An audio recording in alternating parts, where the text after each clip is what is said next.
Good morning friends. आज हम बात करेंगे रेस्पिरेशन की। जैसा कि हम सभी जानते हैं, रेस्पिरेशन दो टाइप का बेसिकली हम आज तक की कक्षाओं में पढ़ते आए हैं, और वो हैं एरोबिक रेस्पिरेशन और दूसरा है एनारोबिक रेस्पिरेशन। कुछ ऑर्गेनिज्म ऐसे हैं जिनको ऑक्सीजन की ज़रूरत नहीं होती है, उनको हम एनारोबिक रेस्पिरेशन करने वाले सजीवों में रखते हैं, और जिनको ऑक्सीजन की ज़रूरत होती है उनको हम एरोबिक रेस्पिरेशन की कैटेगरी में रखते हैं। किसी भी टाइप का ऑर्गेनिज्म हो, उनकी जो शुरुआत है वो रेस्पिरेशन के लिए ग्लाइकोलिसिस का होना बहुत ज़रूरी है। जैसा कि हम 11th और 12th की कक्षाओं में भी पहले इस प्रोसेस के बारे में वाकिफ़ हैं। इस प्रोसेस को थोड़ा हम डिटेल में समझेंगे, इसका कैसे रेगुलेशन होता है, कैसे इनके इंटरमीडिएट्स जो होते हैं वो कैसे काम आते हैं। ये आपकी प्लांट फिजियोलॉजी सेक्शन में ये एक टॉपिक है। Let's have a look for that.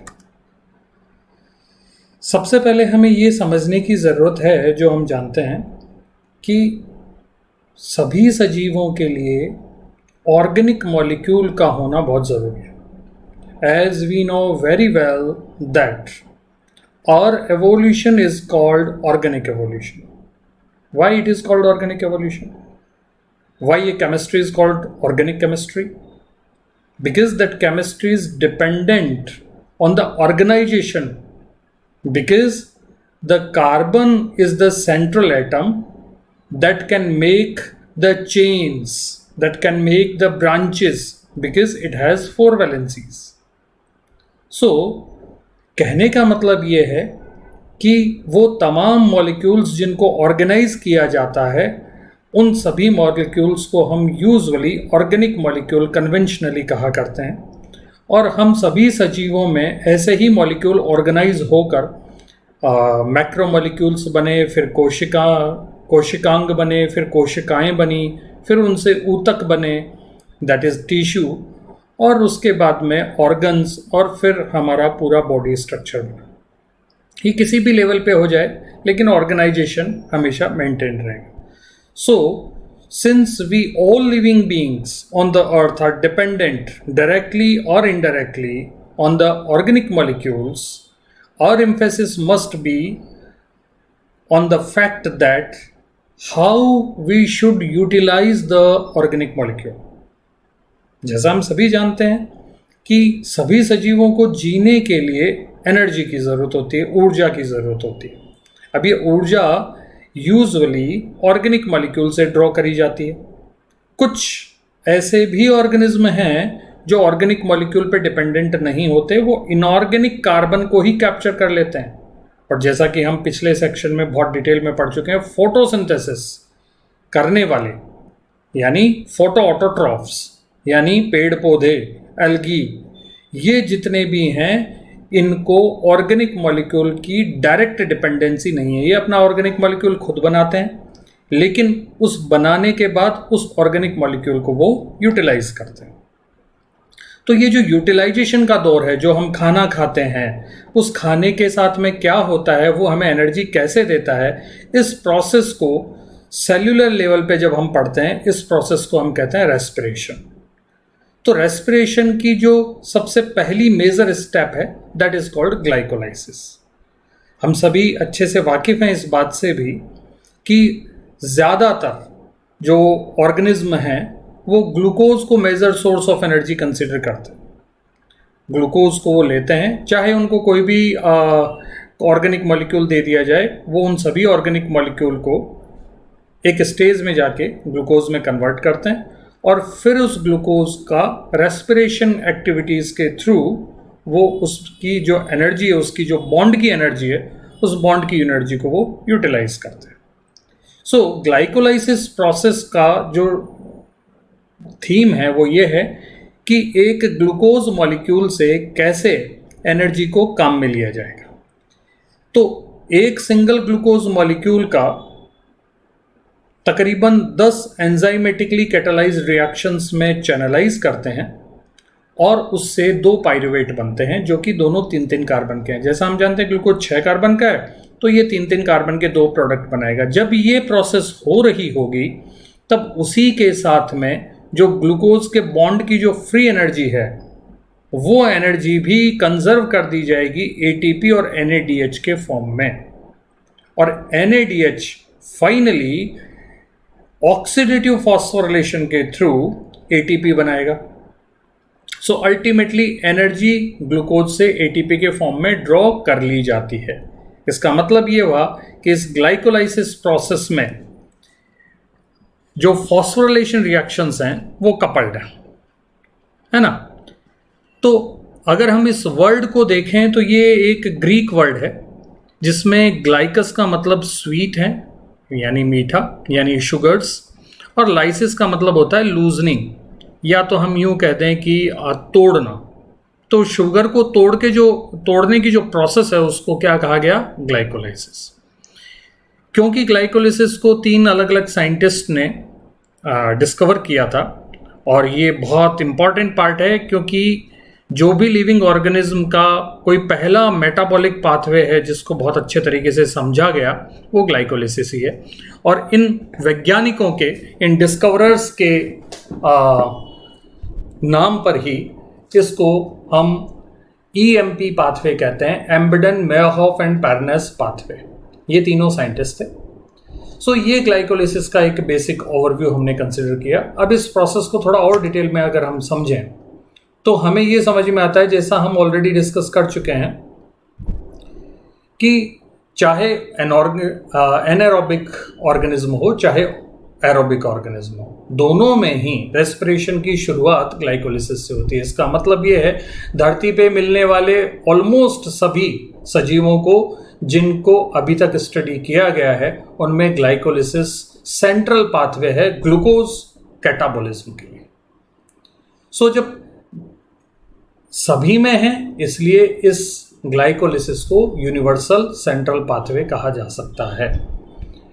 Glycolysis में जब ग्लूकोज का ब्रेकडाउन होता है तो कुछ एनारोबिक माइक्रो ऑर्गेनिज्म में ये सिंगल सोर्स ऑफ एनर्जी है, यानी इनमें दूसरा एनर्जी देने की कोई प्रोसेस ही नहीं है। ऐसे ही कई सारे मैमेलियन टिश्यूज, हम लोगों में जो टिश्यूज हैं जैसे एरिथ्रोसाइट्स हैं, रीनल मेडुला यानी किडनी में जो मेडुला पार्ट होता है, ब्रेन, स्पर्म, इन सभी को एनर्जी प्रोवाइड करवाने का जो काम है वो सिर्फ और सिर्फ ग्लाइकोलाइसिस के थ्रू ही होता है। कोई दूसरा मैकेनिज्म इनमें अभी तक रिपोर्टेड नहीं है।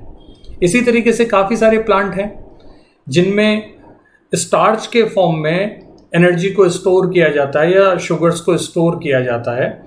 ये भी अपनी ज़्यादातर एनर्जी ग्लाइकोलाइसिस से ही डिराइव करते हैं, उसी से ही ये लेते हैं।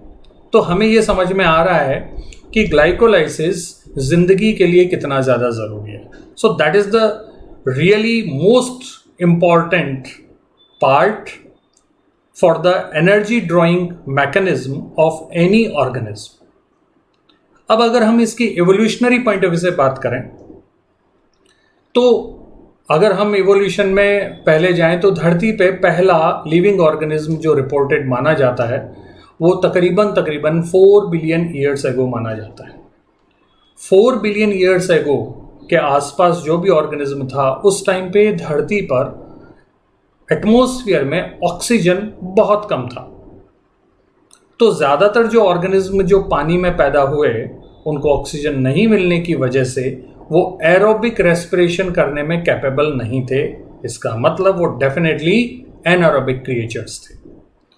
ये एनारोबिक क्रिएचर्स ग्लूकोज को अगर काम में लेते होंगे तो डेफिनेटली ये उन्हीं तरीकों से काम में लेते होंगे जो तरीके आज भी एनारोबिक क्रिएचर्स में हैं, या विदाउट ऑक्सीजन जो मैकेनिज्म एनर्जी ड्रॉ करने की है उसी प्रोसेस को वो काम में लेते होंगे। इसका मतलब हुआ कि जो ग्लाइकोलाइसिस है और जो एनारोबिक ब्रेकडाउन है ग्लूकोज का, ये एक लंबे टाइम से सभी सजीवों में कंजर्व है। चाहे आप बैक्टीरिया को देख लें, चाहे प्लांट को देख लें, चाहे वर्टिब्रेट को देखें, इनवर्टिब्रेट को देखें, कुछ भी देखें। That means the glycolysis is evolutionarily conserved set of reactions. Okay, सो ये हमने इसकी दो इम्पॉर्टेंस के बारे में बात करी कि ये ज़िंदगी के लिए एनर्जी ड्राइंग एक मैकेनिज्म है जो कि बहुत ज़रूरी है, और दूसरा एवोल्यूशनरीली ये मैकेनिज्म कंजर्व्ड है सभी सजीवों में। अब हम बात करते हैं इसकी प्रोसेस के बारे में। तो ये जो प्रोसेस है इसको हम दो फेजेस में कंसिडर करते हैं। पहली जो फेज है, फेज 1, उसको हम प्रिपरेटरी फेज कहते हैं, यानी ये प्रिपरेशन करता है। किस बात की प्रिपरेशन करता है? कि अगली फेज को होने के लिए जो एनर्जी चाहिए वो ये पहली फेज हमें प्रोवाइड करवाता है। सो इसको एनर्जी इन्वेस्टमेंट फेज भी बोल सकते हैं। पूरा ग्लाइकोलिसिस तकरीबन 10 रिएक्शंस का होता है। इसमें पहली 5 जो रिएक्शंस हैं उनको हम प्रिपरेटरी फेज में कंसिडर करते हैं, और जो दूसरी 5 रिएक्शंस है उनको हम पे ऑफ फेज में कंसिडर करते हैं, जिसमें एनर्जी की वापस रिकवरी करी जाती है। सो प्रिपरेटरी फेज में ग्लूकोज मॉलिक्यूल को फॉस्फोराइलेट करवा के इसको तोड़ा जाता है, और फाइनली 2 ट्रायोज मॉलिक्यूल्स बनाए जाते हैं, यानी 3 कार्बन के 2 प्रोडक्ट बनाए जाते हैं, ग्लिसरैल्डिहाइड 3 फॉस्फेट, और इसमें 2 एटीपी को कंज्यूम कर लिया जाता है। अब ये जो प्रिपरेटरी फेज है, इसने जो ग्लिसरैल्डिहाइड 3 फॉस्फेट 2 मॉलिक्यूल बनाए हैं, ये दोनों मॉलिक्यूल का फर्दर मॉडिफिकेशंस होगा और वो 5 स्टेप्स में जाते जाते 2 पाइरूवेट मॉलिक्यूल में कन्वर्ट हो जाएंगे, और इसी के साथ ही 4 एटीपी और 2 NADH मॉलिक्यूल मिलेंगे। इसका मतलब ये हुआ कि अगर एक ग्लूकोज मॉलिक्यूल के बारे में बात करें तो एक ग्लूकोज मॉलिक्यूल जब ग्लाइकोलिसिस में एंटर होता है तो वो हमें 2 एटीपी का नेट प्रॉफिट देता है और 2 NADH का नेट प्रॉफिट देता है। 2 एटीपी का नेट प्रॉफिट का मतलब फेज 1 में 2 एटीपी काम में आते थे, फेज 2 में 2 एटीपी प्रोड्यूस होते थे, तो टोटल कितना बना? 2 एटीपी। और इसी तरीके से 2 NADH मॉलिक्यूल जो हैं वो किस में बन रहे हैं? फेज सेकंड में बन रहे हैं। फेज फर्स्ट में कोई NADH मॉलिक्यूल ना बन रहा है ना काम आ रहा है। सो अल्टीमेटली अगर हम इस पूरी प्रोसेस को एक अच्छा अल्फाज दें, एक अच्छा शब्द दें, तो उसको हम दे सकते हैं इट इज एक्सर्गोनिक। इसका मतलब ये जो एक्सर्गोनिक प्रोसेस है इसमें एनर्जी लिबरेट होगी, एनर्जी कंज्यूम नहीं होगी। जिन प्रोसेसेस में एनर्जी कंज्यूम होगा उनको हम क्या नाम देंगे? Endergonic process.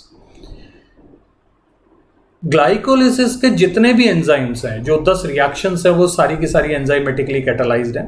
तो ये जो सारे एंजाइम्स हैं ये लूजली एक दूसरे से एसोसिएटेड रहते हैं, और ये सारे के सारे साइटोसोल में देखने को मिलते हैं। तो आप देखते हैं जरा कि इनकी पहली फेज कैसी है। So the first one is the preparatory phase.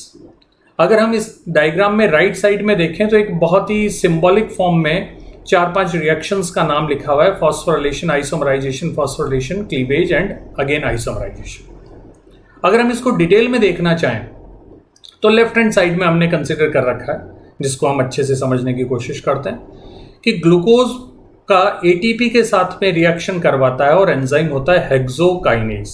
हमें अच्छे तरीके से पता है काइनेज का मतलब होता है वो एंजाइम जो फॉस्फोराइलेशन करवाए। ये अच्छे से समझना है, कई जगह वर्ड ये काइनेज हमारे सामने आएगा। सो हेक्सोकाइनेज मतलब हेक्सोज का लिए जो काइनेज काम करता है उसको हमने नाम दे दिया हेक्सोकाइनेज। ये एक इंपॉर्टेंट एंजाइम है। हेक्सोकाइनेज एटीपी के फॉस्फोरिल ग्रुप को लेकर ग्लूकोज पर अटैच कर देगा उसके 6th कार्बन पे, तो जो प्रोडक्ट बना वो बना ग्लूकोज 6 फॉस्फेट। अब इसी ग्लूकोज 6 फॉस्फेट को फॉस्फोहेक्सोज आइसोमरेज फ्रक्टोज 6 फॉस्फेट में कन्वर्ट कर देगा। आइसोमरेज एंजाइम है ये। इसका मतलब ये हुआ कि ये ग्लूकोज का आइसोमर बनाएगा। ग्लूकोज भी 6 कार्बन का प्रोडक्ट है और फ्रक्टोज भी 6 कार्बन कंपाउंड है, तो ये दोनों ही एक दूसरे 6 कार्बन के कंपाउंड हैं, इसलिए ये बेसिकली एक दूसरे के आइसोमर्स हैं, और इनको आपस में तब्दील करने वाला जो एंजाइम होगा that is isomerase enzyme. Fructose 6 phosphate that is F6P that is again converted into fructose 1,6 bisphosphate, यानी इसमें एटीपी से एक और फॉस्फोरिल ग्रुप को काम में ले लिया गया और उसके किसी दूसरे कार्बन पे अटैच करवा दिया गया, कार्बन नंबर 1 पे अटैच करवा दिया गया। कार्बन नंबर 6 पे पहले ही अटैच हुआ था फॉस्फेट, और कार्बन नंबर 1 पर इस बार अटैच करवा दिया। तो जाहिर सी बात है एंजाइम कौन सा होगा, क्योंकि यहां पर भी फॉस्फोरिलेशन हुआ है, एंजाइम वुड बी काइनेज। और पूरा नाम अगर हम इस एंजाइम का देखें तो ये होगा फॉस्फोफ्रक्टोकाइनेज। और ये क्योंकि फर्स्ट कार्बन पे अटैच करता है इसलिए इसको हम लिख देते हैं फॉस्फोफ्रक्टोकाइनेज फर्स्ट, और एब्रीवेटेड फॉर्म इसका PFK1। That is very very important enzyme in terms of the regulation of glycolysis. तो इस एंजाइम को हमें बहुत ध्यान से समझने की जरूरत थी। यहां हम एक वर्ड से कंफ्यूज हो जाते हैं, फ्रक्टोज बिसफॉस्फेट में और फ्रक्टोज डाइफॉस्फेट या बाइफॉस्फेट में। ध्यान रखिए फ्रेंड्स, बिसफॉस्फेट का मतलब है कि एक ही कंपाउंड पर दो अलग अलग कार्बन पर फॉस्फेट ग्रुप है, जबकि डाइफॉस्फेट या बाइफॉस्फेट का मतलब है कि एक ही कार्बन पर दो फॉस्फेट एक दूसरे के साथ में जुड़े हुए हैं। For example ADP, adenosine diphosphate, उसमें दो फॉस्फेट लगातार साथ में जुड़े हुए होते हैं, इसलिए उसको डाई या बाई बोला जाता है, वहां बिस नहीं बोला जाएगा। और यहां पे फ्रक्टोज में बिसफॉस्फेट वर्ड लिखा हुआ है, इसका मतलब एक फॉस्फेट एक कार्बन पे और दूसरा फॉस्फेट किसी दूसरे कार्बन पे अटैच्ड है। सो ये इसका टर्मिनोलॉजी। फिर एक एंजाइम एल्डोज इस F16BP इसको ग्लिसरैल्डिहाइड 3 फॉस्फेट में और डाई हाइड्रोक्सी एसीटोन फॉस्फेट यानी DHAP में कन्वर्ट करेगा। तो एल्डोज बेसिकली 6 कार्बन के कंपाउंड को 3-3 कार्बन के दो अलग अलग कंपाउंड में तोड़ देता है। और फाइनली आइसोमरेज एंजाइम इस DHAP को वापस किस में कन्वर्ट कर देगा, ग्लिसरैल्डिहाइड 3 फॉस्फेट में। तो ग्लिसरैल्डिहाइड 3 फॉस्फेट के कितने मॉलिक्यूल हो गए, एक जो यहां से डायरेक्टली बन गया, एक जो आइसोमराइजेशन की वजह से बना। तो फाइनली प्रिपरेटरी फेज में एक ग्लूकोज मॉलिक्यूल से दो ग्लिसरैल्डिहाइड 3 फॉस्फेट बनते हैं और इस प्रोसेस में 2 ATP को काम में ले लिया जाता है। और ये दोनों ग्लिसरैल्डिहाइड 3 फॉस्फेट अगली पे ऑफ फेज में यानी दूसरे स्टेजेस में एंटर करेंगी ग्लाइकोलिसिस के। तो जरा हम देखते हैं अगेन, ग्लिसरैल्डिहाइड 3 फॉस्फेट के दो मॉलिक्यूल हैं। ये डिहाइड्रोजनेज एंजाइम की प्रेजेंस में 2 NADH बनाते हुए 1,3 बिस फॉस्फोग्लिसरेट में कन्वर्ट हो जाते हैं, यानी इन पर भी 2 फॉस्फेट अटैच करवा दिया जाता है। और फॉस्फेट अटैच अलग अलग कार्बन पे हो रहे हैं, इसलिए इसको हम क्या बोलते हैं, 1,3 बिस फॉस्फोग्लिसरेट 1,3 बिस PGA या BPG। ये जो 1,3 बिस फॉस्फोग्लिसरेट है, यहां से ये जो 2 फॉस्फेट इसमें ऐड करे गए थे, इन फॉस्फेट ग्रुप को वापस ADP के साथ रिएक्ट करवा के 2 ATP बना लिया जाता है। तो इनके 2 फॉस्फेट कम होने की वजह से ये 3 फॉस्फोग्लिसरेट बन गया। और इसका जो एंजाइम है, डेफिनेटली जैसा हमने पहले भी कहा था कि फॉस्फोरिल ग्रुप का ट्रांसफर करने का काम कौन करता है, काइनेज एंजाइम। तो एंजाइम इज फॉस्फोग्लिसरेट काइनेज। अगला जो एंजाइम होगा वो 3 फॉस्फोग्लिसरेट को 2 फॉस्फोग्लिसरेट में कन्वर्ट करेगा और वो एंजाइम है म्यूटेज एंजाइम। यहां कोई एनर्जी की कोई जरूरत ना लेना में पड़ती है, ना ये यहां से कोई एनर्जी लिबरेट होती है। जो 2 फॉस्फोग्लिसरेट है उसको enolase enzyme phosphoenol pyruvate PEP में कन्वर्ट कर देता है। और ये जो PEP है ये basically second ATP forming reaction का काम करता है, और ये रिएक्शन है सबस्ट्रेट लेवल फॉस्फोरिलेशन।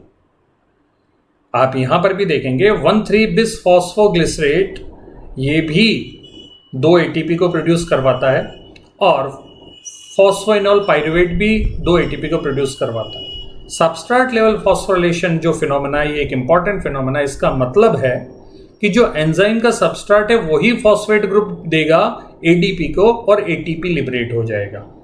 तो इस फिनोमेना को हम क्या बोलते हैं, substrate level phosphorylation. So total हमारे पास में 4 ATP और 2 NADH बने और फॉस्फोइनोल पाइरुवेट से फाइनली 2-3 कार्बन के कंपाउंड यानी पाइरुवेट बने। So this is the overall step. So ultimately अगर हम इसको समराइज करें तो हमें ये समझ में आता है हमारी कहानी एक ग्लूकोज मॉलिक्यूल से शुरू होती है और 2 पाइरुवेट यानी 3 कार्बन के 2 मॉलिक्यूल पे ख़त्म हो जाती है, और प्रिपरेटरी फेज में 2 ATP को काम में लिया जाता है, और पे ऑफ फेज में 4 ATP प्रोड्यूस होते हैं और 2 NADH प्रोड्यूस होते हैं। तो नेट बेनिफिट हमें कितना मिला? 2 ATP और 2 NADH। अब इस पूरी प्रोसेस को अगर हम ध्यान से देखें तो हम देखेंगे कि राइट फ्रॉम द बिगिनिंग पहला जो स्टेप है, हमारे जहन में एक सवाल आना चाहिए कि ग्लूकोज 6 कार्बन का है और इससे 3-3 कार्बन के अगर हम 2 प्रोडक्ट बनाते हैं तो क्यों ना उनको डायरेक्टली तोड़ दिया गया हो। अगर तोड़ देते या कुछ ऐसे एंजाइम होते, कुदरत बनाता, नेचर में बनते, तो फिर ये 10 स्टेप के बजाय सिंगल स्टेप में काम हो जाता। तो ये पाथवे में क्यों ऑर्गेनाइज हुआ है? मोर इंपॉर्टेंटली, ये जो ग्लूकोज 6 फॉस्फेट है, जो पहला रिएक्शन है, वो फॉस्फोरिलेशन क्यों है? फॉस्फेट को लगाने की कहां जरूरत है जब अल्टीमेटली पाइरुवेट में फॉस्फेट है ही नहीं। और आप देखेंगे इन सभी प्रोडक्ट में जो जितने भी इंटरमीडिएट प्रोडक्ट्स हैं ग्लूकोज से लगा के पाइरुवेट के बीच में, इन सभी में फॉस्फेट मॉलिक्यूल है, किसी में 1 है, किसी में 2 है। तो फायदा क्या है इन फॉस्फोरिलेटेड इंटरमीडिएट्स का? इनके 2 फायदे हैं दोस्तों। पहली चीज तो आपने यहां पे देख ही लिया कि सबस्ट्रेट लेवल फॉस्फोरिलेशन, जैसे ग्लिसरैल्डिहाइड 3 फॉस्फेट से 1,3 बिस फॉस्फेट अगर नहीं बनता, यानी एक फॉस्फोरिल ग्रुप अटैच नहीं होता, तो ये 2 फॉस्फेट इस इंटरमीडिएट के साथ नहीं होते और यहां पर ये 2 ATP यानी सबस्ट्रेट लेवल फॉस्फोरिलेशन होना पॉसिबल नहीं था। Okay, so this is most important thing कि हमें ATP का प्रोडक्शन के लिए फॉस्फोरिल ग्रुप की हमें जरूरत पड़ती है। सेकेंडली, प्लाज्मा मेम्ब्रेन का जो इनर सरफेस होता है, यानी जो साइटोसोल की तरफ का जो लीफलेट है, वहां पर स्लाइटली नेगेटिव चार्ज होता है। अगर फॉस्फेट ग्रुप नहीं अटैच किया जाता तो ग्लूकोज के जो ट्रांसपोर्टर्स होते हैं वहां से ग्लूकोज वापस बाहर की तरफ चला जाएगा, यानी सेल का न्यूट्रिएंट्स का यानी एनर्जी का इनडायरेक्टली लॉस हो जाएगा। सो कुदरत ने ये एक बहुत बेहतरीन मैकेनिज्म रखी है कि क्योंकि प्लाज्मा मेम्ब्रेन पे ज़्यादातर जो फॉस्फोरिलेटेड शुगर्स हैं उनके ट्रांसपोर्टर्स नहीं होते हैं, बहुत कम होते हैं, इसलिए अगर उन ग्लूकोज मॉलिक्यूल पे या किसी भी इंटरमीडिएट पे फॉस्फोरिल ग्रुप लगा दिया जाता है तो वो बहुत ही आसानी से सेल के अंदर रिटेन करवा लिए जाते हैं, और सेल के अंदर अगर वो बचे रहेंगे तो उनको लाने ले जाने पे जो एनर्जी का वेस्टेज होगा वो एनर्जी का वेस्टेज नहीं होगा, और वो सारी की सारी जो एनर्जी जो वेस्ट नहीं हो रही है वो उसकी ग्रोथ और रिप्रोडक्शन में काम में आती है, और ऐसे सजीवों को नेचर ने सेलेक्ट कर लिया। That's the beautiful explanation of natural selection. Okay, finally we are going to discuss the regulation of the glycolysis. यहां पर 3 मेजर एंजाइम है, हेक्सोकाइनेज जो कि पहली रिएक्शन को, फॉस्फोफ्रक्टोकाइनेज जो कि तीसरी रिएक्शन को, और पाइरुवेट काइनेज जो कि आखिरी रिएक्शन को कैटलाइज करता है।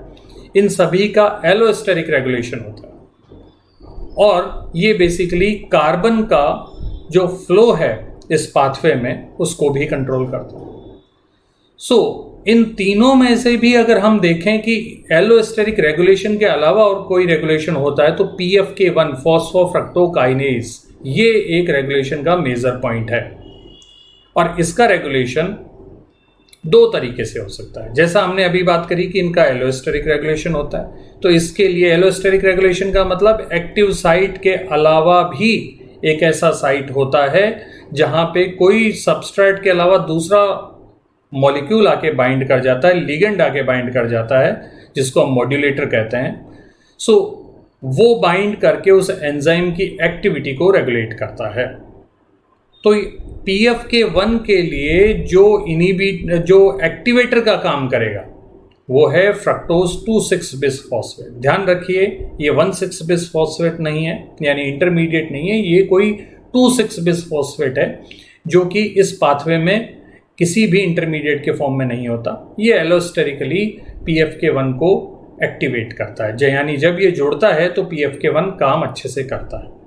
दूसरा तरीका, PFK1 ATP की प्रेजेंस में कम काम करता है। क्यों कम काम करता है? ऑब्वियस सी बात है, ग्लाइकोलिसिस का पर्पज ATP प्रोड्यूस करना है। अगर ऑलरेडी सेल में ATP इनफ अमाउंट में है तो फर्दर ATP प्रोड्यूस करने के लिए क्यों एनर्जी खराब करी जाए, क्यों को सेल को या जितने भी न्यूट्रिएंट्स उन सबको चैनलाइज किया जाए। सो कोशिश यही रहती है कि जो ATP है वो अगर ऑलरेडी है तो फिर ये सिस्टम ऑटोमेटिकली शट डाउन रहेगा। लेकिन जब ADP और AMP ज्यादा है तो PFK एक्टिवेट हो जाता है। So in short, what is the most important significance coming across our mind? It is not only the ATP or the ADP, it is the ratio of ADP and ATP. अगर ADP ज्यादा है ATP के comparison में तो pathway operate होगा, यानी PFK1 काम करेगा। और अगर ATP ऑलरेडी ज्यादा है, ADP वैसे भी कम है, इसका मतलब सेल में जितना भी कंपाउंड थे, रॉ मटेरियल थे, वो ऑलरेडी फॉस्फोरिलेटेड मॉलिक्यूल के फॉर्म में चार्ज्ड है और सेल को और कुछ करने की जरूरत नहीं। तो दोस्तों, ये हमने ग्लाइकोलिसिस के बारे में डिटेल में बात करी। अगले लेक्चर में हम आपसे फिर मिलेंगे। Thank you so much. Stay blessed, stay happy.